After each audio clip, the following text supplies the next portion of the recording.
Interest rate से हमारी जो नॉर्मल मुराद है वो होती है कि वो रेट ऑफ रिटर्न जो कि कोई भी इन्वेस्टर अपनी इन्वेस्टमेंट के ऊपर चाह रहा होता है, वो तमाम प्रॉफिट, रेट ऑफ प्रॉफिट जो कि कोई भी इन्वेस्टर अपनी इन्वेस्टमेंट पे चाह रहा होता है। ठीक है, यानी कि अगर फर्ज करें मेरे पास 10 लाख रुपए मौजूद है और मैं उसको मार्केट में कहीं पैसे कहीं बिजनेस में इन्वेस्ट करना चाह रहा हूं, तो जो मेरी दिल की ख्वाहिश है कि यार इतना मुझे रेट ऑफ रिटर्न मिल जाए, that is called required rate of return. ठीक है, अभी देखें होता क्या है, होता ये है कि मेरे सामने जो बहुत सी ऑप्शंस आती हैं, तो उन सारी ऑप्शन में से एक ऑप्शन कौन सी होगी? एक ऑप्शन ये होगी कि यार मैं नेशनल सेविंग सर्टिफिकेट में इन्वेस्ट कर दूं, मैं डिफेंस सेविंग सर्टिफिकेट में इन्वेस्ट कर दूं, मैं पाकिस्तान इन्वेस्टमेंट बॉन्ड्स में इन्वेस्ट कर दूं। ठीक है, मैं किसी और कंपनी के जो जो सर्टिफिकेट्स हैं उनमें इन्वेस्ट कर दूं, जिनको हम बॉन्ड्स भी कहते हैं। आपने शायद एक नाम सुना हो सुकूक बॉन्ड्स का, SUKOOK, सुकूक बॉन्ड। ये it's a type of bond which is considered as Islamic. इन तमाम पे जो जो मुझे प्रॉफिट मिलता है, जो मुझे रिटर्न मिलता है, हम इसको नॉर्मल सेंस में इंटरेस्ट रेट के नाम से शो करते हैं या प्रॉफिट के नाम से शो करते हैं। इसका मतलब ये हुआ कि इंजीनियरिंग इकोनॉमिक्स में जब भी हम रेट ऑफ इंटरेस्ट की बात कर रहे होंगे, तो जरूरी नहीं है कि उस रेट ऑफ इंटरेस्ट का मतलब सिर्फ बैंक का सूद ही हो, बल्कि उसका मतलब रिक्वायर्ड रेट ऑफ रिटर्न होगा। वो वाला रिटर्न जो कि किसी भी शख्स को चाहिए होता है अपनी इन्वेस्टमेंट के ऊपर। यहां तक बात सबको क्लियर हो गई होगी, मुझे उम्मीद है। सर प्रॉफिट और सूद में क्या फर्क है? देखिए, प्रॉफिट बेसिकली हम ये कह रहे होते हैं कि मुझे मेरी इन्वेस्टमेंट पे जो भी रिटर्न मिले, जो भी उसके अगेंस्ट एडिशनल अमाउंट मिले, ठीक है, उसको हम प्रॉफिट कहते हैं। ठीक है, अच्छा, अब असल में प्रॉफिट या इंटरेस्ट एक ही चीज है दुनिया भर में, लेकिन हमारे यहाँ कॉन्सेप्चुअली डिफरेंस है।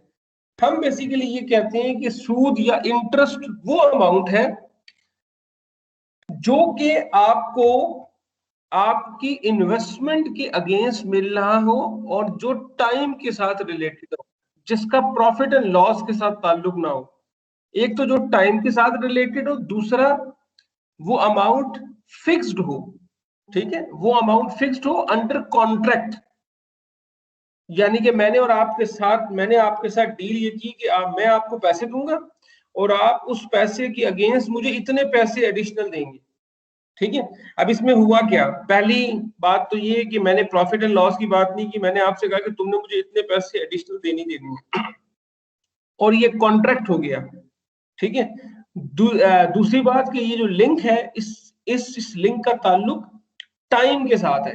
ठीक है, कि तुम अगर साल के बाद दोगे तो इतने पैसे, 2 साल बाद दोगे तो इतने पैसे, 3 साल के बाद दोगे तो इतने पैसे। इस्लाम में एक और कॉन्सेप्ट एग्जिस्ट करता है। इस्लाम ये कहता है कि जब भी आप कोई ऐसी डील कर रहे हो तो you can not make money out of money. ठीक है, हाउएवर अगर आप उस ट्रांजैक्शन की जिसको हम उर्दू में कहते हैं जिन्स, आप उस ट्रांजैक्शन की टाइप चेंज कर दें। टाइप से मुराद है कि मैंने आपको लाख रुपए नहीं दिए, बल्कि मैंने आपको लाख रुपए का फर्ज करें कोई सामान दे दिया। ठीक है, और मैंने आपसे कहा कि ये जो मैं सामान दे रहा हूं, ये सामान के पैसे तुम मुझे 1 साल के बाद दोगे, और ये सामान वैसे तो 1 लाख रुपए का है, लेकिन जब तुम मुझे 1 साल के बाद दोगे तो चूंकि तुम मुझे साल के बाद दे रहे हो तो तुम मुझे 1,20,000 रुपए दोगे। ठीक है, अब इसमें उस ट्रांजैक्शन की जो जिन्स है वो चेंज हो गई है। मैंने आपको सामान दिया और सामान के अगेंस्ट आप मुझे पैसे दे रहे हैं, तो now money is not being out of money, money से मनी नहीं बन रही, बल्कि मनी से गुड्स है, गुड्स से मनी है। This is a basic concept जो कि हम इस्लामिक फाइनेंस में पढ़ते हैं। ठीक है, तो प्रॉफिट का मतलब है कि आप जब भी किसी जगह पे इन्वेस्ट करते हैं तो जो एडिशनल रिटर्न आप हासिल करते हैं, दैट इज कॉल्ड प्रॉफिट। जबकि इंटरेस्ट के केस में that is a fix amount which is bound by contract, which is based on time, और जिसके अंदर हम पैसे से पैसा बना रहे हैं। ठीक है, तो ये 3 कॉन्सेप्ट मिले तो ये इस्लामिक फाइनेंस की बेसिक टर्मिनोलॉजी बनती है, जिसको हम आम जबान में सूद कहते हैं। ठीक है, आई होप ये थोड़ी बहुत बात क्लियर होगी। अगर कुछ सवाल है तो बताएं इसमें।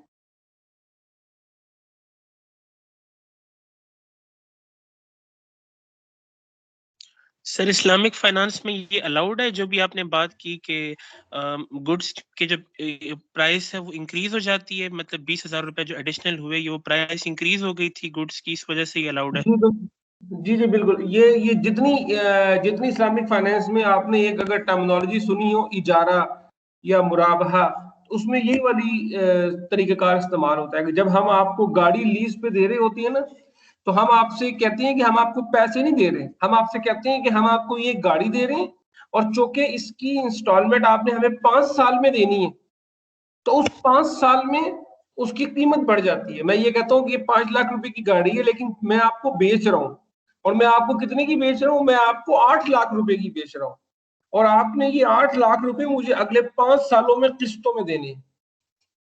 ठीक है, this is one of the financial instrument जिसके थ्रू काम करते हैं हम लोग। ठीक है जी सर, क्लियर। अभी ऐसा हो सकता है कि आपको पहली चीज के अंदर लगे कि यार ये तो अजीब सी बात है, ये तो बड़ी बकवास सी बात है, लेकिन ये ऐसा है नहीं। दरअसल इसमें ना मुख्तलिफ किस्म की रीजन है। देखिए, आपको ये इस्लामिक फाइनेंस का जो बेसिक कॉन्सेप्ट है, इसको आपको थोड़ा सा समझना पड़ेगा, although it is not a topic. देखें, आपके सामने एक मुर्गी है, आपने उसे खाना है पका के, आपने उसकी गर्दन तोड़ी, छीला, रोस्ट करके खा लिया। दूसरा क्या आपने किया, आपने उसकी गर्दन पकड़ी और उस पर छुरी फेरी अल्लाह अकबर कहते हुए और पका के खा लिया। ठीक है, इन दोनों में क्या फर्क है? इन दोनों में कोई फर्क नहीं है। सिर्फ फर्क किस चीज का है? इन दोनों में फर्क है कॉन्ट्रैक्ट का। ठीक है, कॉन्ट्रैक्ट का फर्क है। ठीक है, आप इसकी और बहुत सी इसकी ना एग्जांपल्स उठाने की पोजीशन में। तो इस्लाम बेसिकली यहाँ पे ये बात करता है कि कॉन्ट्रैक्ट जो है ना, दैट मैटर्स, कि किसी भी ट्रांजेक्शन्स को आप किस तरीके से परस्यू करते हैं। ठीक है, अच्छा, इसमें हमारे लोग बड़ी बड़ी लंबी चौड़ी थ्योरियां बताते हैं, लेकिन कुरान में जहाँ पे सूद के बारे में बेसिक हुक्म आया है ना, सूरह बकरा में, वहां अल्लाह ताला फरमाते हैं कि कुछ लोग कहते हैं कि सूद भी तिजारत ही की तरह है। ठीक है, अल्लाह ताला फरमाते हैं कि कुछ लोग कहते हैं कि सूद भी तिजारत ही की तरह है। उससे आगे अल्लाह मियां ने की एक्सप्लेनेशन नहीं दी कि ये कैसे डिफरेंस है या क्या फर्क है। अल्लाह ने आगे से सिर्फ ये कहा है, लेकिन अल्लाह ने सूद को हराम किया है और तिजारत को हलाल किया है, बस इतना सा जवाब है। यानी कि आप तिजारत के थ्रू प्रॉफिट कमा सकते हैं, मगर आप through fixation of these things तिजारत नहीं कमा सकते। ठीक है, पहली बात। दूसरी बात, मैंने आप लोगों से जिस तरीके से कहा कि इंटरेस्ट का मतलब क्या है, इंटरेस्ट का मतलब है कि there is no concept of profit and loss and there can not be any additional amount as per contract, as per contract. अब देखिए, इसका मतलब क्या बनता है? इसका मतलब ये बनता है, एक तरीकेकार होता है इंटरेस्ट रेट का, जो कि ये होता है आपने 1 लाख रुपए दे लिए और आप इस पे 10% एडिशनल देंगे। ठीक है, हर साल अगले 5 सालों तक। हमने लास्ट क्लास में बड़ी लंबी चौड़ी डिस्कशन की काइबोर के बारे में। अब फर्ज करें कि मैं एक बैंक के पास गया और मैंने कहा मुझे 20 साल का लोन चाहिए। उसने कहा ठीक है जी, मैं आपको 20 लाख का साल का लोन दे दूंगा, लेकिन आपका जो इंटरेस्ट रेट है वो इस तरीके से होगा कि हर साल का जो भी काइबर होगा, जनवरी 1 को हर साल पे जो भी काइबर होगा, वो काइबर प्लस 2% मैं आपसे पूरे साल लिया करूंगा। ठीक है, अब हुआ ये कि काइबर तो रोजाना बदलता है, तो हुआ ये कि अगले 10 साल या 15 साल हर साल का रेट ऑफ इंटरेस्ट मेरा डिफरेंट रहा है। किसी साल में 6%, किसी साल में 7%, किसी में 8, किसी में 9, किसी में 4। अब क्या ये सूद है या नहीं है? अभी भी ये सूद है, इसलिए कि मैंने आपको जो डेफिनेशन बताई वहां पे मैंने आपको बताया एनी एडिशनल अमाउंट जो कि कॉन्ट्रैक्ट के थ्रू फिक्स हुआ हुई हो। ठीक है, चाहे वो वेरिएबल ही हो, लेकिन जो कि कॉन्ट्रैक्ट के तहत वो डिसाइड हुई हुई है additional amount, that is why it is still considered as सूद और it is still considered as interest. I hope ये बात थोड़ी बहुत आपको समझ आ गई होगी। थोड़ा सा ये टेढ़ा काम है, लेकिन उम्मीद है कि कुछ ना कुछ गुजारा हो गया होगा। यहाँ तक कोई प्रॉब्लम है तो बताएं, या अगर इसमें कोई और मसला है तो बताएं प्लीज।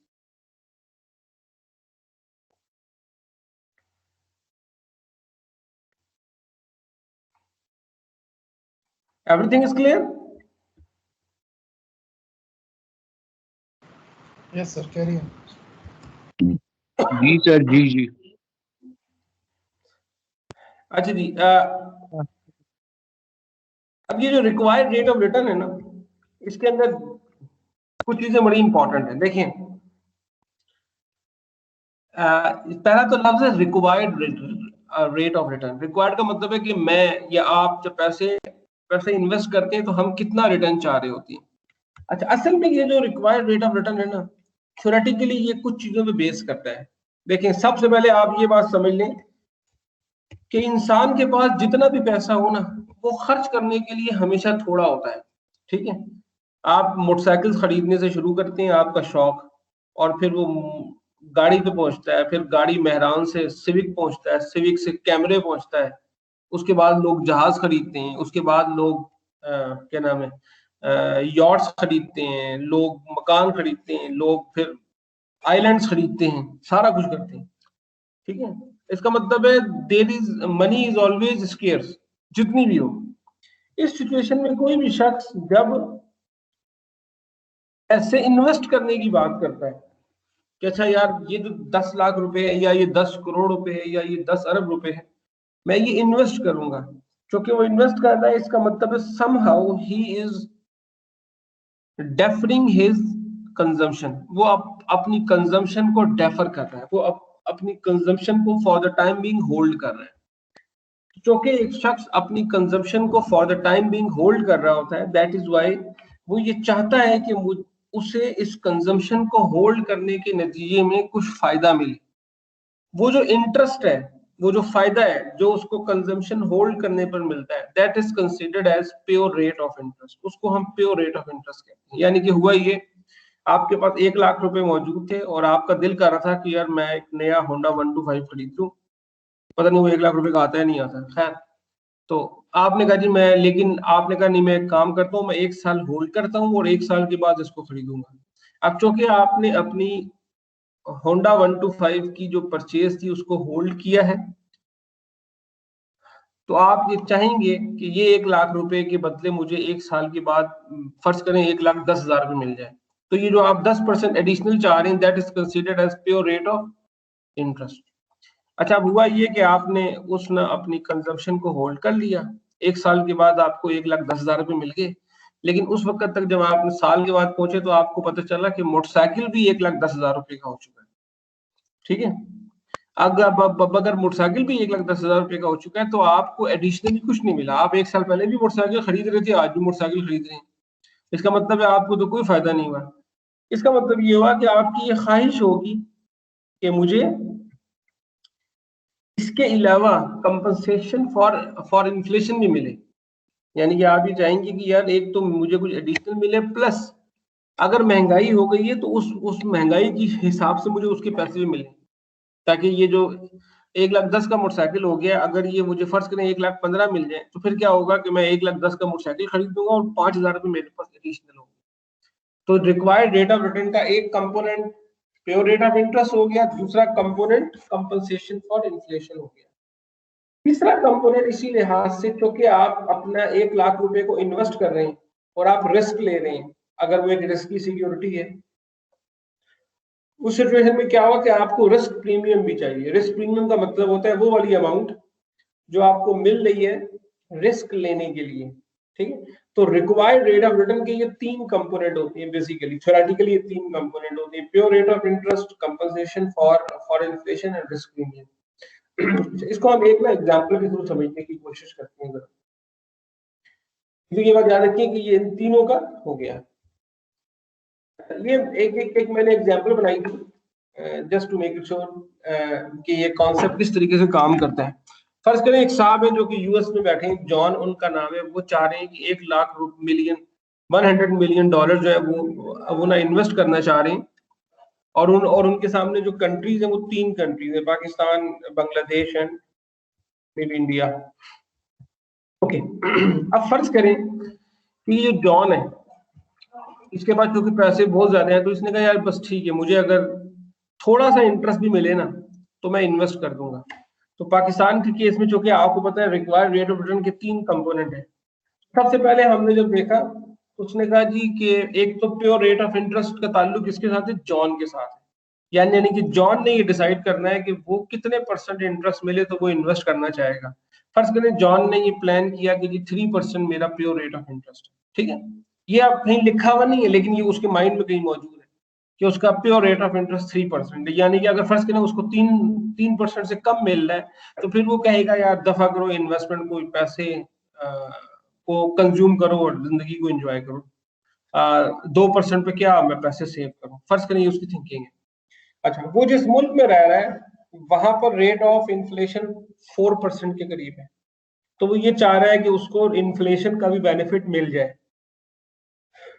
उसके बाद जब जब उसने पाकिस्तान की सिचुएशन देखी तो उसने कहा कि पाकिस्तान में चूंकि रिस्क ज्यादा है, पाकिस्तान में कुछ इश्यूज हैं, इसलिए उसने कहा कि अच्छा ठीक है, अगर मुझे पाकिस्तान में रिस्क के लिए 7% के करीब प्रॉफिट मिलेगा तो फिर मैं पाकिस्तान में इन्वेस्ट करूंगा। तो जब इन तीनों चीजों को कंपेयर किया तो रिजल्ट क्या आया, रिक्वायर्ड रेट आ गया 14%। अब देखिए उसने माइंड में ये प्लान बनाया है कि अच्छा इसका मतलब है कि मैं पाकिस्तान में उस वक्त इन्वेस्ट करूंगा जब पाकिस्तान में कोई ऐसी बिजनेस अपॉर्चुनिटी होगी जो बिजनेस अपॉर्चुनिटी मुझे इंश्योर करे कि अप्रोक्सीमेटली 14% या उससे ज्यादा मुझे रेट ऑफ रिटर्न मिलेगा, ठीक। अब ये 14% चाहे फॉरेन डायरेक्ट इन्वेस्टमेंट की शक्ल में हो, चाहे वो पाकिस्तान के स्टॉक मार्केट में इन्वेस्ट करे, चाहे वो पाकिस्तान की गवर्नमेंट का कोई बॉन्ड खरीद ले, जो भी करे उसके लिए 14% rate of required rate of return, ठीक है। आगे चलते हैं इंडिया। अब देखिए इंडिया के केस में प्योर इंटरेस्ट रेट क्या होगा। प्योर इंटरेस्ट रेट का ताल्लुक चूंकि जॉन के साथ है, तो जॉन तो पाकिस्तान में भी जॉन है, इंडिया में भी जॉन है, इसलिए प्योर रेट ऑफ इंटरेस्ट वहां में भी 3% रहेगा।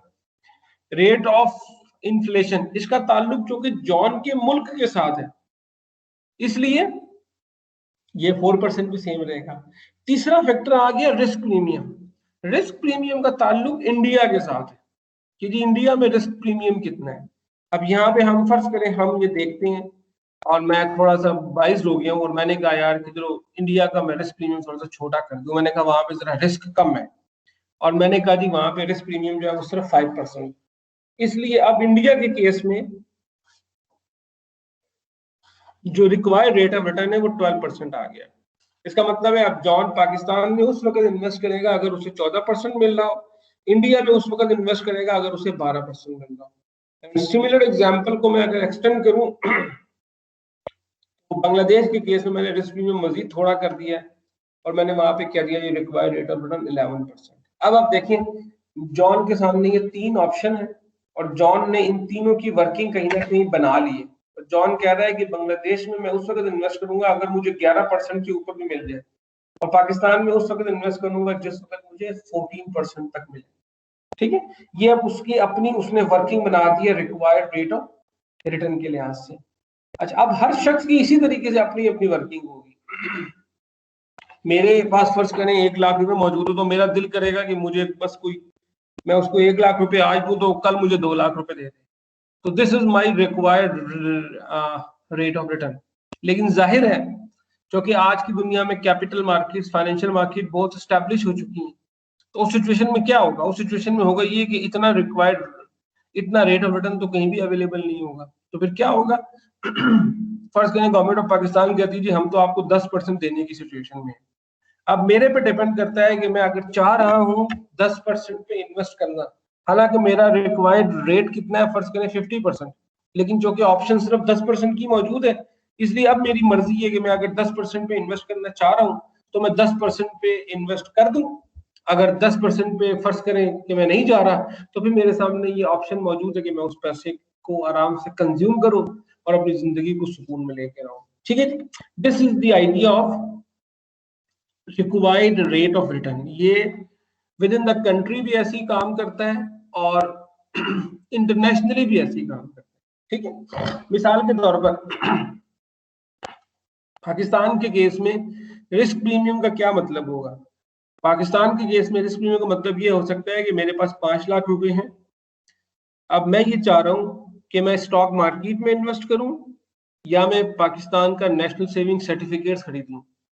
अब अगर मैं स्टॉक मार्केट में इन्वेस्ट करूंगा वहां पे रिस्क मौजूद है, ठीक है। अगर मैं नेशनल सेविंग सर्टिफिकेट खरीदूंगा तो वहां पे रिस्क प्रीमियम 0 है, ठीक हो गया। फर्ज कर लें कि स्टॉक मार्केट में रिस्क प्रीमियम 5% है और रिस्क 5% है और यहाँ पे रिस्क 0 है। अब मुझे खुद इसकी वर्किंग करनी पड़ेगी कि मैं कितने रिस्क के ऊपर, कितने रिस्क प्रीमियम के ऊपर, कितने प्रॉफिट के ऊपर मैं रिस्क लेने को तैयार हूँ, ठीक है। तो ये कंट्री के अंदर भी ऐसी काम करेगा और कंट्री के बाहर भी ऐसी काम करेगा। सिर्फ होगा ये कि वहां पे रिस्क की डेफिनेशन चेंज हो जाएगी। इंटरनेशनली रिस्क को हम डिफरेंट तरीकों से मेजर करेंगे, विद इन कंट्री हम रिस्क को डिफरेंट तरीकों से मेजर करेंगे, ठीक है सर। तो जी सर ये जो रिस्क प्रीमियम है सर, ये भी फॉर्म ऑफ कंपनसेशन होती है?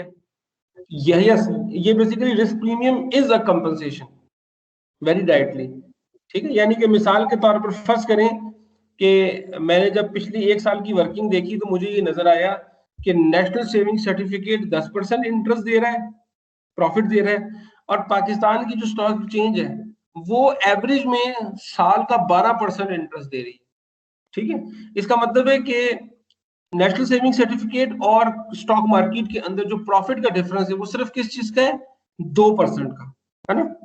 इसका मतलब है कि अगर मैं 2% एडिशनल कमाना चाह रहा हूं तो मुझे रिस्क लेना पड़ेगा, ठीक है। अब ये जो 2% है, दिस इज रिस्क प्रीमियम। ये 2% एडिशनल स्टॉक में क्यों मिल रहा है, क्योंकि मैं रिस्क ले रहा हूं। अब सवाल पैदा होता है कि क्या 2% के लिए मुझे रिस्क लेना चाहिए।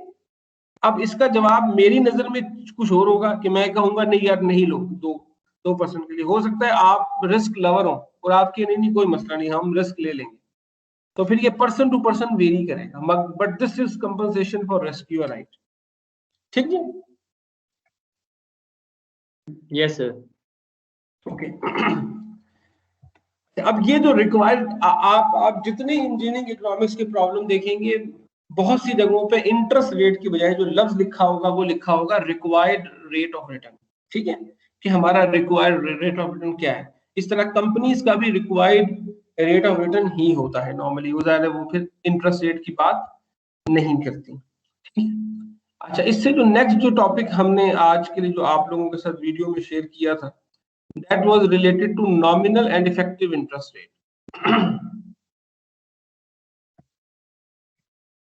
अच्छा, नॉमिनल का सिंपल मतलब होता है कि वो रिटर्न जो आपको डॉक्यूमेंट पे लिखा हुआ नजर आ रहा होता है। यानी कि जब आपको ये कहा जाता है कि जी नेशनल सेविंग सर्टिफिकेट पे आपको 8% प्रॉफिट मिलेगा, तो ये 8% प्रॉफिट का मतलब है कि it is a nominal profit, ठीक है। यानी कि फर्ज करें आपकी तनख्वाह थी 1 लाख रुपए और आटा जो था वो था 50 रुपए किलो, ठीक है। तो आपकी नॉमिनल सैलरी कितनी है, 1 लाख रुपए। लेकिन हुआ ये कि बाद में जब आटा महंगा हो गया तो हुआ ये कि पहले आप अपनी तनख्वाह से फर्ज करें कि 200 किलो आटा खरीदते थे, एक महीने के बाद ऐसा हुआ कि आपकी उसी तनख्वाह से अब 200 किलो आटा नहीं आता बल्कि सिर्फ 150 किलो आटा आता है, ठीक है। इसका मतलब है कि नॉमिनल तो सेम रहा कि अब अभी भी आपकी सैलरी 2 लाख रुपए ही है या लाख रुपए ही है, मगर इफेक्टिव एंड रियल टर्म्स में वो चेंज हो चुकी है। तो ये हम कॉन्सेप्ट इसके अंदर डिस्कस करेंगे। नॉमिनल का सिंपल मतलब क्या है कि कोई भी interest rate before any adjustment for compounding और इन्फ्लेशन, किसी भी किस्म का डिफरेंस है वो हमने डाल दिया। मिसाल के तौर पर कोई भी फाइनेंशियल अगर इंस्टीट्यूशन है वो कहता है कि जी फर्ज करें कि ट्रेजरी बिल्स के ऊपर 7% इंटरेस्ट है या 8% स्पेशल नेशनल सेविंग सर्टिफिकेट्स पे, तो this is called nominal interest rate. अच्छा, अब बात का ऐसा होता है कि जब कंपाउंडिंग चेंज होती है, हमने ये लास्ट क्लास में देखा था कि जब कंपाउंडिंग चेंज होती है कि मंथली कंपाउंडिंग या एनुअल कंपाउंडिंग या क्वार्टरली कंपाउंडिंग, कंपाउंडिंग की वजह से जो डिफरेंस आता है that is considered as effective interest rate, ठीक है। ये एग्जांपल आपके साथ हमने यहाँ पे जरूर डिस्कस की होगी, लेकिन this is a future value for formulas. तो किया बेसिकली हमने इसमें इस तरीके से था कि नॉर्मल फ्यूचर वैल्यू का फार्मूला आपको पता है कि F is equal to P into 1 plus RN, और अगर मैं इसमें कंपाउंडिंग डाल दूं तो ये इसमें थोड़ी सी मिस्टेक है, 1 मिनट, डैम इट, कोई नहीं, ये बेसिकली डबल M नहीं है बल्कि MN है, आगे ये हमने इसको ठीक कर लिया है, ठीक है, ये mn है, इसके अंदर nn जिस वक्त चेंज होता है तो ये मेरे पास सिचुएशन आ जाती है, और जब मैं इसको सॉल्व करता हूँ तो ये मेरे पास अल्टीमेटली सिचुएशन बचती है, जिसको मैं किस तरीके से कह रहा हूँ, ER stands for effective rate. ठीक है, इफेक्टिव रेट किसके बराबर हुआ, 1 plus nominal rate divided by m which is compounding and raise to power m, again compounding -1। यहाँ से मेरे पास इफेक्टिव रेट आएगा। इसकी मैं अगर एग्जांपल कोई उठा लूं तो इसकी एग्जांपल कुछ इस तरीके से आएगी कि फर्ज करें कि मेरे पास ऐसा केस है कि 10% नॉमिनल इंटरेस्ट रेट है, मगर वो सेमी एनुअली कंपाउंड हो रहा है। अगर वो सेमी एनुअली कंपाउंड हो रहा है उस सिचुएशन में क्या हुआ कि जब मैंने यही वाला जो अभी हमने लिखा था फार्मूला, जब हमने उसके अंदर इन्वेस्ट किया, पुट किए वैल्यूज, हुआ क्या, नॉमिनल तो 10% है, लेकिन असल में जो सेमी एनुअल के साथ जो इफेक्टिव रेट बन रहा है वो बन रहा है 10.25%। ठीक है, यानी कि कंपाउंडिंग का इम्पैक्ट आ जाता है, जितनी ज्यादा दफा कंपाउंडिंग हो रही होगी उतना ज्यादा प्रॉफिट आपके हिस्से में ज्यादा आ रहा है।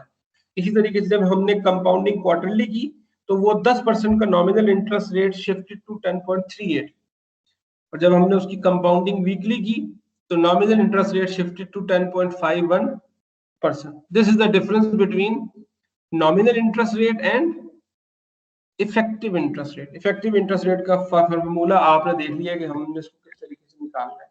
ठीक है, ये भी इसी किस्म का एक नॉर्मल सा सवाल है जो कि कहता है कि credit card company charges interest rate of 1.375% per month. ठीक है, वो इतना प्लान कर रहे हैं। अच्छा, ये नॉर्मल क्रेडिट कार्ड वाले यही क्लेम करते हैं कि अगर उसको 12 से डायरेक्ट जरूरत दे दो तो वो 16.5% बन जाए। तो वो कह रहा है बताओ इस सिचुएशन में उसका इफेक्टिव रेट ऑफ इंटरेस्ट क्या है। नॉमिनल तो उसने बता दिया 1.375 पर मंथ, लेकिन उसका इफेक्टिव इंटरेस्ट रेट क्या है, इसके लिए अब आपको दोबारा वो वाला फार्मूला इस्तेमाल करना पड़ेगा जो अभी हमने इसको पढ़ा था। Effective rate is equal to 1 plus nominal rate divided by compounding raise to power compounding -1। जब हमने इसको अप्लाई किया तो आंसर हमारे पास 17.81% आया। ठीक है, अगर आप डायरेक्ट इसको 12 से जरूरत दें तो आंसर आता है 16.5, लेकिन 16.5 नहीं है बल्कि ये 17.81% इफेक्टिव इंटरेस्ट रेट। नेक्स्ट जो कॉन्सेप्ट है ये ना इसी किस्म का एक सवाल है जिसके अंदर उसने आपको मुख्तलिफ रेट्स बता दी और आपसे कहा है कि कंपाउंडिंग इसकी एडजस्ट करो। आप इसको अपना, आप तो साइंटिफिक कैलकुलेटर बड़े आराम से आप इसको कर सकते हैं। अच्छा, नेक्स्ट जो आइडिया है इसका ताल्लुक है रियल इंटरेस्ट रेट के साथ। रियल इंटरेस्ट रेट के अंदर हम नॉर्मली रेट ऑफ इन्फ्लेशन को भी एडजस्ट करते हैं और बाज़ औक़ात हम इसके अंदर रिस्क को भी एडजस्ट करते हैं। ठीक है, so real interest rate is an interest rate that has been adjusted to remove the effect of inflation. ठीक है, अब बिल्कुल वही वाली जो हमारी जो सिचुएशन वाली बात आ गई कि सर आपकी स्लाइड्स जो हैं वो स्टक हैं और हमारे पास मूव नहीं कर रही किसी के पास भी। अच्छा, यस सर, तो हमें अब समझ आई है, सबको लग रहा था कि अपने पास ही खराब है इंटरनेट। अच्छा, एक minute, let me do it again.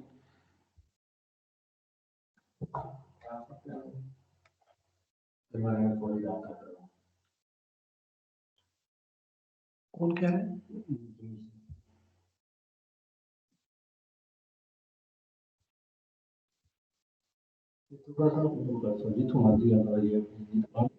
Mobile से कर लेता हूँ।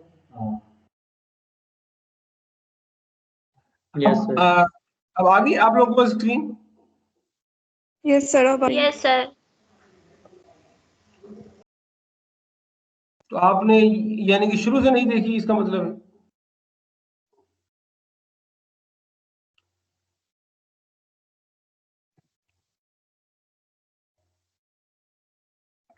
नहीं, मुझे 1 मिनट दीजिएगा, मैं जरा एक ऑफिस की कॉल कर लूं, फिर हम इसको जरा डिस्कस करते हैं। Just 2 minutes.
ये लेक्चर खत्म हो गया कि नहीं?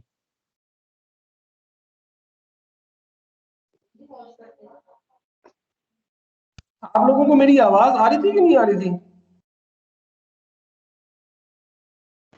नहीं सर। कब से नहीं आई ओह गॉड, मैं बोल बोल के मर गया हूं यार। सर हम समझे आप कॉल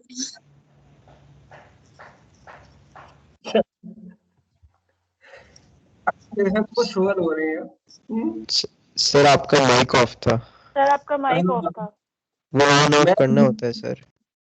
मैं दरअसल जब आया हूँ ना तो फिर उस वक्त मैंने माइक देखा है, मैं कहा माइक ऑफ है। ओह गॉड। अच्छा मुझे ये बताइएगा, आप लोगों को इफेक्टिव रेट का कॉन्सेप्ट समझ आ गया था या नहीं, या मैं रिवाइज करूं उसको भी? तो मैं इसको थोड़ा सा रिपीट करता हूँ एक दफा दोबारा से, ठीक है? स्क्रीन नजर आ रही है आप लोगों को? यस सर, अब आ रही है। चलो अच्छा, हमारे सामने ये जो टॉपिक है इसका ताल्लुक है इंटरेस्ट रेट्स के साथ, और 3 type of interest rates are there, nominal, effective and real interest rate. ठीक है, नॉमिनल का मतलब होता है वो रेट ऑफ इंटरेस्ट जो कि आपको किसी डॉक्यूमेंट के ऊपर लिखे हुए नजर आ रहे हो, ठीक है, दैट इज कॉल्ड नॉमिनल।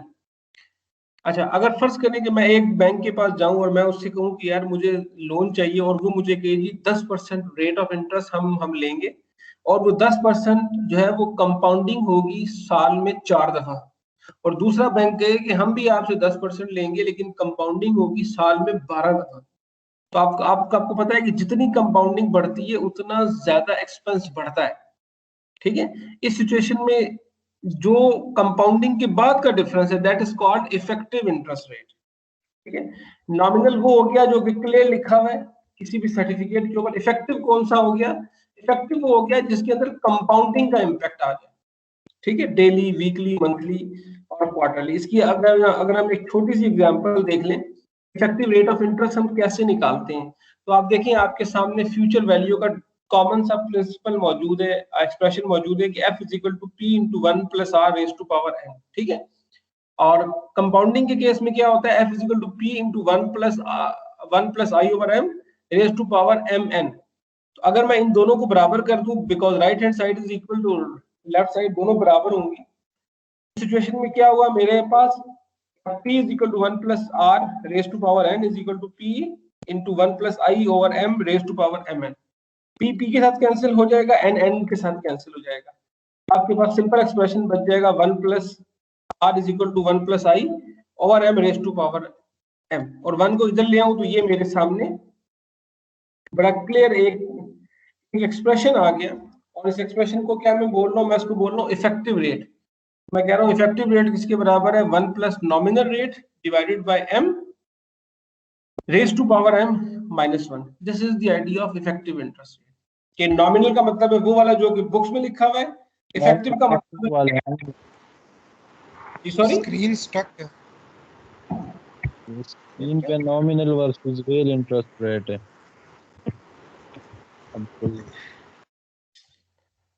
एक मिनट में इसको दोबारा करता हूँ।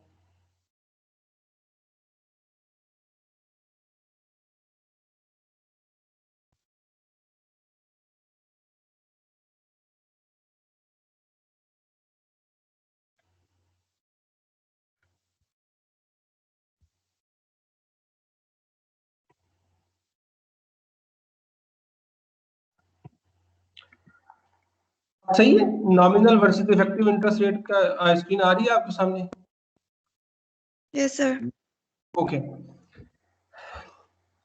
देखिए आपके सामने ये फ्यूचर वैल्यू का एक्सप्रेशन मौजूद है, और अगर इसके अंदर मैं कंपाउंडिंग का इफेक्ट डाल दूं तो उसका भी एक्सप्रेशन मौजूद है। ठीक है, क्योंकि दोनों साइड पे एफ एफ है, यानी कि मैं अगर कहूँ कि राइट हैंड साइड बराबर हो तो लेफ्ट हैंड साइड भी बराबर होंगी।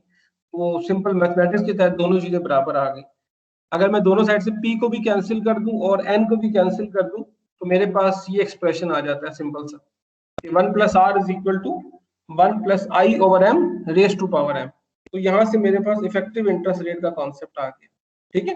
अब आप देख लें कि इफेक्टिव इंटरेस्ट रेट जो है वो जितनी ज्यादा कंपाउंडिंग होगी उतना ज्यादा इफेक्टिव रेट चेंज होगा, हालांकि नॉमिनल सेम रहेगा। इसको मैं एक अगर एग्जांपल की शक्ल में देख लूं, ये मेरे पास एक छोटा सा सवाल है जिसमें वो कह रहा है जी मालूम करें इफेक्टिव एनुअल इंटरेस्ट रेट क्या है। नॉमिनल इंटरेस्ट रेट 10% ही है, लेकिन वो कंपाउंडिंग हो रही है साल में 2 दफा, कंपाउंडिंग सेमी एनुअली। तो रिजल्ट क्या निकला?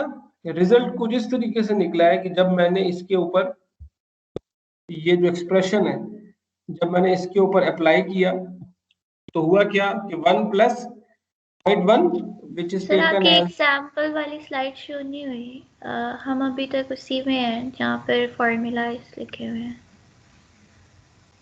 प्रॉब्लम हो रही है। डोंट नो ये कभी इस तरह प्रॉब्लम होती तो नहीं है। तो आपके सामने क्या है, सवाल नजर आ रहा है आपको? ये सर अब आ रहा है। बस ठीक है, स्लाइड छोड़ें, इसको ऐसे देख लेते हैं। अमेजिंग ये क्यों हो रहा है आपके साथ? Never happened something like this. चले ये आपके सामने सवाल है कि फर्स्ट करें 10% नॉमिनल इंटरेस्ट है और हम उसको कंपाउंडिंग सेमी एनुअली कर रहे हैं। तो वही जो एक्सप्रेशन जो अभी हमने पहले लिखा था कि effective rate is equal to 1 + nominal rate और compounding raise to power compounding -1। जब मैंने इसको अप्लाई किया तो मेरे पास जो इफेक्टिव रेट है वो आ गया 10.25%।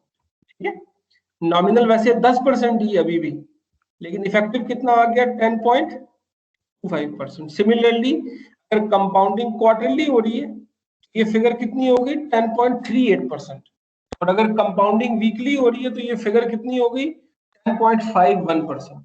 ठीक है, इसका मतलब है कि जितनी ज्यादा कंपाउंडिंग हो रही है उतना ज्यादा इफेक्टिव रेट बढ़ रहा है, जबकि नॉमिनल सेम ही है, इसलिए कि नॉमिनल वो होता है जो कि बुक्स में सामने लिखा होता है जी 10% है या 12%। This is the idea of nominal versus effective interest rate. अच्छा, अब दूसरे केस में क्या हुआ, हमारे सामने नेक्स्ट जो कॉन्सेप्ट है that is called real interest rate.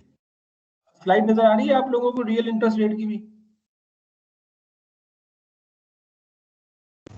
Yes sir, आपने अभी पीछे मूव किया है। जी ओके। अब नॉमिनल वर्सेस इफेक्टिव का ताल्लुक हो गया कि जिस सिचुएशन में कंपाउंडिंग से डिफरेंस आए। रियल का ताल्लुक है बेसिकली रेट ऑफ इन्फ्लेशन के साथ। ठीक है, आपको जो हमने एग्जांपल अभी डिस्कस हुई थी रिक्वायर्ड रेट ऑफ रिटर्न के अंदर, जहां पे मैंने ये कहा था कि फर्ज करें मेरे पास 1 लाख रुपए मौजूद है और मैंने उस 1 लाख रुपए को इन्वेस्ट कर दिया 20% प्रॉफिट के ऊपर, तो मुझे 1 साल के बाद जो पैसे मिले वो मिले 1,20,000 रुपए। मेरा जो नॉमिनल इंटरेस्ट रेट है या प्रॉफिट रेट है वो कितना हो गया 20%। लेकिन हुआ ये कि जो मोटरसाइकिल 1 साल पहले 1 लाख रुपए का मिल रहा था वो अब मिल रहा है 1,15,000 रुपए का। इसका मतलब क्या हुआ कि मैं अगर रियल टर्म्स में देखूं तो मुझे सिर्फ 5,000 रुपए एडिशनल बचे हैं, क्योंकि मोटरसाइकिल पहले 1 लाख रुपए का मिल रहा था अब 1,15,000 का मिल रहा है और मेरे पास 1,20,000 रुपए। ठीक है, this is the idea of real interest rate कि मेरा नॉमिनल प्रॉफिट तो वहां 20% है मगर मेरा रियल प्रॉफिट जो है वो सिर्फ 5% है, क्योंकि मैं दोबारा जब गुड्स की शक्ल में देखूंगा तो मेरे पास वही एक मोटरसाइकिल आया और 5,000 रुपए आए। ये जो आइडिया है जिसमें हम रेट ऑफ इन्फ्लेशन को एडजस्ट करते हैं, this is known as Fisher equation. ठीक है, इसको हम फिशर इक्वेशन भी कहते हैं, इसको हम फिशर हाइपोथेसिस भी कहते हैं। इसको शो करने का सिंपल तरीकाकार क्या है कि जब मैं कहता हूं कि 1 + I is equal to 1 + R into 1 + inflation.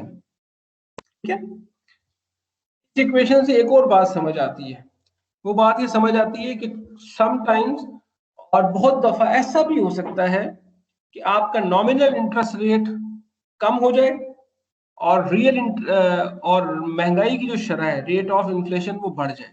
यानी कि अगर रियल केस में देखूं तो मेरे पास अगर 1 लाख रुपए मौजूद हो और मैं वो नेशनल सेविंग में रखवा दूं तो नेशनल सेविंग मुझे साल के बाद देगा 8% रिटर्न, यानी कि 8,000 रुपए, और मोटरसाइकिल जो है वो हो सकता है कि साल के बाद 10,000 रुपए बढ़ जाए। उस सिचुएशन में मेरा जो रियल इंटरेस्ट रेट है वो क्या होगा, वो -2% हो जाएगा फिर। ठीक है।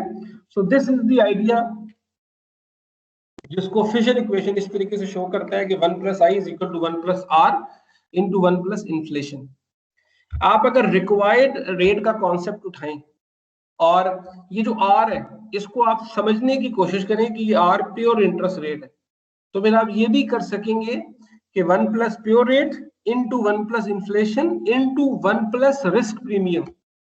तो यही फिशर इक्वेशन को आप एक्सटेंड भी कर सकते हैं इसी सिचुएशन के अंदर, ठीक है। यानी कि मैं अगर थ्योरेटिकली ये अज्यूम कर लूं क्लियरली कि आई जो है इसमें ये तीनों चीजें शामिल हैं, इसमें प्योर इंटरेस्ट रेट भी शामिल है, इसमें इन्फ्लेशन भी शामिल है और इसमें रिस्क प्रीमियम भी शामिल है, फिर ये मजीद एक्सटेंड किया जा सकता है।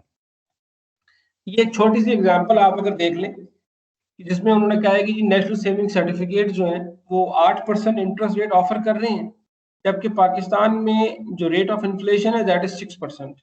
तो वो कह रहा है कि what will be the real interest rate.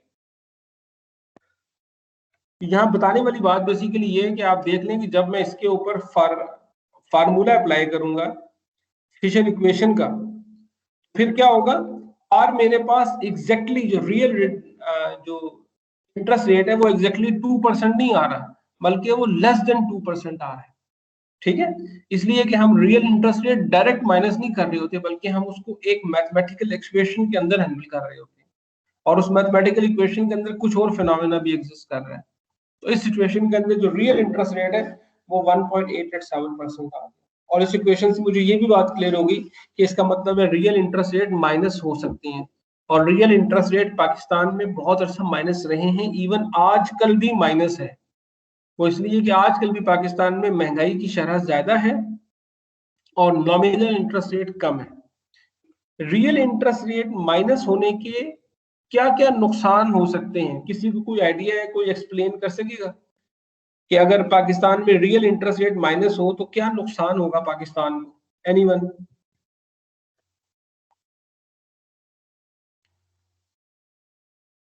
तो महंगाई बढ़ेगी। चले और सर इन्वेस्टमेंट कम होगी, लोग नहीं इन्वेस्ट करेंगे। हाँ, very good very good. Investment नहीं होगी, क्यों नहीं होगी? इसलिए नहीं होगी कि देखें, अगर मुझे ये पता हो कि यार मैं अगर पैसों को सेव करूंगा, मैं अगर इसको ना अपना इन्वेस्टमेंट से पीछे लेके चला जाऊं सेविंग के ऊपर, प्रॉब्लम क्या है? प्रॉब्लम ये कि ना इन्वेस्टमेंट कहां से होती है? इकोनॉमीज के अंदर कुछ ऐसे लोग होते हैं जिनके पास एडिशनल पैसे होते हैं, ठीक है, जो सेवर्स कहलाते हैं, जो सेविंग्स करते हैं आम लोग, और कुछ बिजनेसमैन होते हैं जो उन सेविंग्स को यूज करके इन्वेस्टमेंट करता है, ठीक है, रियल सेंस में। अब अगर नेगेटिव हो जाएगा तो होगा क्या? नेगेटिव के केस में होगा ये कि मेरी तरह के जो आम लोग हैं वो क्या करेंगे, वो ये कहेंगे कि यार अगर हमने 1 लाख रुपए सेव किया तो साल के बाद उस सेविंग के बावजूद मैं वो चीज भी नहीं खरीद पाऊंगा जो मैं आज खरीद सकता हूँ। यानी कि आज मैंने अगर 1 लाख रुपए रख लिए अपने पास और साल के बाद वो 1,06,000 रुपए हो गए, तो मोटरसाइकिल पर चलेगा 1,10,000 का हो गया, गाड़ी 10 लाख रुपए की हो गई, तो फिर फायदा कोई नहीं होगा। तो इस सिचुएशन में क्या होगा कि मैं सेविंग नहीं करूंगा। जब मैं सेविंग नहीं करूंगा तो बिजनेसमैन को फंड नहीं मिलेंगे फर्दर इन्वेस्टमेंट के लिए। पहला नुकसान ये हो जाएगा। दूसरा नुकसान क्या होगा कि जब हर बंदा सेविंग नहीं कर रहा होगा बल्कि हर बंदा सिर्फ कंजम्पशन कर रहा होगा, तो वही वाला प्रिंसिपल अप्लाई हो जाएगा कि too much money is chasing few goods. तो फिर क्या होगा कि वो जो डिमांड बढ़ेगी उसकी वजह से मजीद महंगाई बढ़ेगी, मजीद महंगाई की वजह से मजीद रेट ऑफ इंटरेस्ट माइनस होंगे, उसकी वजह से मजीद लोग कंजम्पशन कर रहे होंगे, तो ये कंसिस्टेंटली प्रॉब्लम क्रिएट हो जाएगी, ठीक है। आपने ये पिछले 2-2.5 सालों में देखा है ना कि गवर्नमेंट ने हर किस्म का डेवलपमेंट एक्सपेंडिचर रोका है, ठीक है। इसकी वजह क्या है? इसकी वजह यही इकोनॉमिक थ्योरी है कि बाज़ वक़्त ऐसा होता है कि गवर्नमेंट्स को इस चीज की जरूरत होती है कि वो पैसा डालें ताकि लोग कंज्यूम करें, और बाज़ वक़्त इकोनॉमी को इस चीज की जरूरत होती है कि इकोनॉमी को स्लो डाउन किया जाए। इकोनॉमी को स्लो डाउन करेंगे तो इकोनॉमी बचेगी। तो ये जो पिछला 2-2.5 साल का टाइम गुजरा है, ये वो टाइम था जिसमें इकोनॉमी को स्लो करने की जरूरत थी, ठीक है, इकोनॉमी को स्लो करके कुछ चीजें कंट्रोल हुई है, अब इकोनॉमी दोबारा रिवाइव होनी शुरू होगी। This is how economics actually works. ठीक है, सो खैर this is the idea of real interest rate, nominal interest rate and effective interest rate. ठीक है, आई होप ये आइडिया क्लियर हो गया होगा थोड़ा बहुत। इसमें कुछ सवाल है तो बताएं मुझे प्लीज।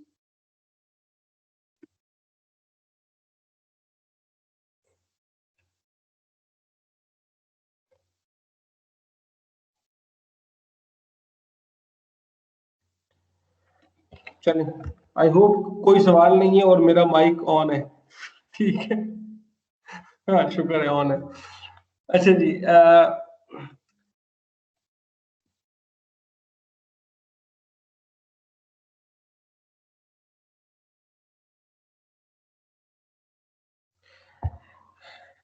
अच्छा जी, एक तो बात अब आप लोगों को ये बात बतानी थी कि 10 मिनट सर ये डेवलपमेंटल काम रोककर कैसे इकोनॉमी को स्लो किया गया है? जैसे काफी सारी इंडस्ट्रीज हैं वो नहीं लगी और काफी सारी ऐसी चीजों को रोका है, इससे कैसे इकोनॉमी डाउन हुई, इकोनॉमिक चीजों को कैसे स्लो डाउन किया गया? इकोनॉमी को स्लो डाउन करने का लास्ट क्लास में जो हमारी डिस्कशन हुई थी ना फिस्कल पॉलिसी और मॉनेटरी पॉलिसी की, तो फिस्कल पॉलिसी में मैंने आपको बताई थी दो अदर चीजें। मैंने आपसे कहा था एक इंस्ट्रूमेंट होता है इसके अंदर टैक्स का और दूसरा इंस्ट्रूमेंट होता है गवर्नमेंट एक्सपेंडिचर का। ठीक है, कि गवर्नमेंट जब पैसे खर्च करती है तो इकोनॉमी चलना शुरू होती है। ठीक है, इकोनॉमी को स्लो डाउन करने के फिर दो अलग तरीके हो सकते हैं जो कि दुनिया भर में इस्तेमाल होते हैं। पहला तरीकेकार ये होता है कि गवर्नमेंट एक्सपेंडिचर रिड्यूस करे। ठीक है, गवर्नमेंट एक्सपेंडिचर रिड्यूस करे, डेवलपमेंट एक्सपेंडिचर को रिड्यूस करे। ठीक है, एक तो वो वाला मसला होता है। दूसरा तरीकेकार ये होता है कि मुल्क के अंदर रेट ऑफ इंटरेस्ट को बढ़ाया जाए। जब आप रेट ऑफ इंटरेस्ट बढ़ाते हैं तो फिर वो ना इन्वेस्टमेंट होनी कम हो जाती है। देखिए अभी हमने ये जो रिक्वायर्ड रेट लिखा है, अगर फर्ज करें कि मैंने अगर बिजनेस करना हो और नेशनल बैंक मुझे कर्जा दे रहा हो 20% लोन के ऊपर, तो मुझे ये फिक्र पड़ जाएगी कि यार पहले मैं 20% बैंक को दूं, फिर अपने खर्चे निकाल लूं, फिर अपना प्रॉफिट निकाल लूं, इतने तो पैसे ही नहीं बचेंगे, तो मैं इन्वेस्टमेंट नहीं करूंगा। अगर इसके बदले अगर नेशनल बैंक मुझे सिर्फ 5% पे कर्जा दे रहा हो तो मैं बड़े आराम से कर्जा ले लूंगा, इसलिए कि मुझे ये पता है कि इतने पैसे तो मेरे निकल ही आएंगे। ठीक है, तो ये दो तरीके होते हैं जिनकी मदद से इकोनॉमी को स्लो डाउन किया जाता है। जब इकोनॉमी स्लो डाउन होती है तो ग्रोथ नहीं होती, फिर ग्रोथ रुकती है। ठीक है, लेकिन प्रॉब्लम ये है कि इकोनॉमीज को हैंडल करने का इसके अलावा कोई तरीका नहीं होता। ये दुनिया भर इकोनॉमीज इसी तरीके से कंट्रोल की जाती हैं। सम टाइम्स उन्हें एक्सपेंड किया जाता है, सम टाइम्स उन्हें कंट्रोल किया जाता है। ठीक है, ठीक है सर। अच्छा जी, आप लोगों के जो भी सवाल है ना वो आप लोग मुझसे आराम से व्हाट्सएप पे पूछ सकते हैं, चाहे लिख के पूछ लें, चाहे आप लोग क्या नाम है वॉइस मैसेज के थ्रू पूछ लें। बस सिर्फ ये ख्याल करिएगा कि बहुत दफा ऐसा होता है कि मैं फौरन जवाब नहीं दे पाता, जवाब जरा लेट मिलता है, but keep on asking and keep on discussing. ठीक है, मुझे उम्मीद थी कि हमारी ऑन कैंपस क्लासेस चलती रहेंगी तो हम अच्छा सीख लेंगे, लेकिन दोबारा हम ऑनलाइन मोड के ऊपर आ गए जो कि थोड़ा सा बोरिंग मोड है मेरे जैसे बंदे के लिए। लेकिन चले, हमें जाहिर है इसको कुछ ना कुछ पढ़ना तो है। तो इंशाल्लाह मैं आप लोगों के साथ असाइनमेंट्स वगैरह भी शेयर करता रहूंगा ताकि आप लोग कंसिस्टेंटली चीजें पढ़ते हैं। ठीक है जी, और लेक्चर में आपके साथ इस तरह शेयर कर लिया करूंगा, उसके बाद में हम इसको लाइव मोड के ऊपर डिस्कस कर लिया करेंगे। ठीक है, ताकि जो भी सवाल वगैरह है लेकिन उसके बावजूद क्लास में डिस्टर्बेंस की वजह से अगर आप लोगों को सवाल वगैरह में कोई मसला हो तो आप लोग मुझसे व्हाट्सएप पे ये चीजें डिस्कस कर सकेंगे। और जो भी सवाल है वो अगर आप लोग ग्रुप में डिस्कस कर लेंगे तो उससे फायदा आप लोगों को ये होगा कि अगर फर्ज करें किसी एक का कोई सवाल है तो वो सारों के सामने वो सवाल आ जाएगा और उसका जो जवाब है वो फिर सारों के सामने आ जाएगा। ठीक है, यस सर। आई होप ये हमारी आई होप ये तजवीज़ हमारी बेहतर रहेगी। अटेंडेंस में क्लास में एक दफा ले लिया करूंगा, मैंने अभी भी ले ली अटेंडेंस। ठीक है, तो आई होप कि मैक्सिमम लोग इस वक्त अवेलेबल होंगे। ठीक है जी, ओके सर। ओके जी, अल्लाह हाफिज। अल्लाह हाफिज़।